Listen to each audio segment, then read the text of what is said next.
Namaskaram, welcome to Achyuta Nishika's world. Today I am going to chant Bhagavad Gita chapter 8 from shloka 1 to 28. Om Shri Paramatmane Namaha Atha Ashtamodhyayah Akshara Brahma Yogaha Arjuna Uvacha Kim Tad Brahma Kim Adhyatmam Kim Karma Purushottama Adhibhutam Cha Kim Proktam अधिदैवं किमुच्यते अधियज्ञः कथं कोत्र देहेऽस्मिन् मधुसूदन प्रयाणकाले च कथं ज्ञेयोऽसि नियतात्मभिः श्रीभगवानुवाच अक्षरं ब्रह्म परमं स्वभावोऽध्यात्ममुच्यते भूतभावोद्भवकरः विसर्गः कर्मसंज्ञितः अधिभूतं क्षरो भावः पुरुषश्चाधिदैवतम् अधियज्ञोऽहमेवात्र देहे देहभृतां वर अन्तकाले च मामेव स्मरन्मुक्त्वा कलेवरं यः प्रयाति समद्भावं याति नास्त्यत्र संशयः यं यं वापि स्मरन् भावं त्यजत्यन्ते कलेवरम् तं तमेवैति कौन्तेय सदा तद्भावभावितः तस्मात् सर्वेषु कालेषु मामनुस्मरयुध्य च मय्यर्पितमनो बुद्धिः मामेवैष्यस्य संशयः अभ्यासयोगयुक्तेन चेतसा नान्यगामिना परमं पुरुषं दिव्यं याति पार्थानुचिन्तयन् कविं पुराणमनुशासितारम् अणोरणीयां समनुस्मरेद्यः सर्वस्य धातारमचिन्त्य रूपम् आदित्यवर्णं तमसः परस्तात् प्रयाणकाले मनसाचलेन भक्त्या युक्तो योगबलेन चैव भ्रुवोर्मध्ये प्राणमावेश्य सम्यक् सतं परं पुरुषमुपैति दिव्यम् यदक्षरं वेदविदो वदन्ति विशन्ति यद्यतयो वीतरागाः यदिच्छन्तो ब्रह्मचर्यं चरन्ति तत्ते पदं संग्रहेण प्रवक्ष्ये सर्वद्वाराणि संयम्य मनोहृदि निरुध्य च मूर्ध्न्याधायात्मनः प्राणम् आस्थितो योगधारणाम् ओम इत्येकाक्षरं ब्रह्म व्याहरन् मामनुस्मरन् यः प्रयाति त्यजन् देहं स याति परमां गतिम् अनन्यचेतः सततं यो मां स्मरति नित्यशः तस्याहं सुलभः पार्थ नित्ययुक्तस्य योगिनः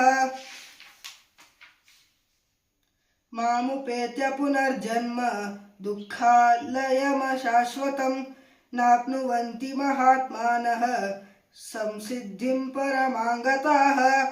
आब्रह्मभुवना लोकाः पुनरावर्तिनोऽर्जुन मामुपेत्य तु कौन्तेय पुनर्जन्म न विद्यते सहस्रयुगपर्यन्तम् अहर्यद्ब्रह्मणो विदुः रात्रिं युगसहस्रान्तां ते होरात्रविदो जनाः अव्यक्ताद्व्यक्तयः सर्वाः प्रभवन्त्यः रागमे रात्र्यागमे प्रलीयन्ते तत्रैवाव्यक्तसंज्ञके भूतग्रामः स एवायं भूत्वा भूत्वा प्रलीयते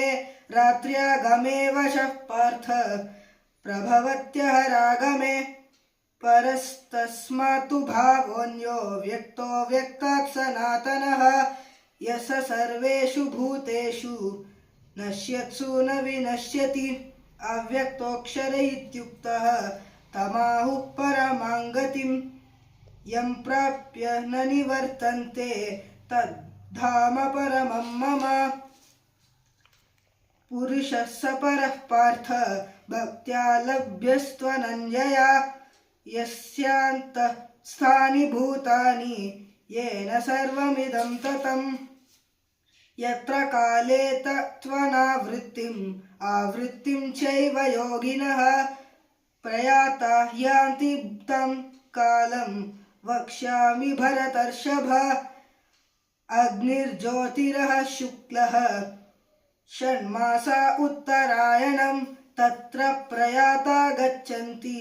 ब्रह्मविदो जनाः धूमो रात्रिस्तथा कृष्णः षण्मासा दक्षिणायनं तत्र चान्द्रमसं ज्योतिः योगी प्राप्य निवर्तते शुक्लकृष्णे गति हेते जगतः शाश्वते मते एकया यात्यनावृत्तिम् अन्यया वर्तते पुनः नैते श्रुति पार्थ जानन् योगी मुह्यति कश्चन तस्मात् सर्वेषु कालेषु योगयुक्तो भवार्जुन वेदेषु यज्ञेषु तपस्सु चैव दानेषु यत् पुण्यफलं प्रतिष्ठम् अत्येति तत्सर्वमिदं विदित्वा योगी परं स्थानमुपैति चाद्यम्। ओम तत्सदिति श्रीमद्भगवद्गीतासु उपनिषत्सु ब्रह्मविद्यायां योगशास्त्रे श्रीकृष्णार्जुनसंवादे अक्षरब्रह्मयोगो नाम अष्टमोऽध्यायः। हरिः ओम श्रीगुरुभ्यो नमः। हरिः ओम। Thank you. Subscribe to the channel.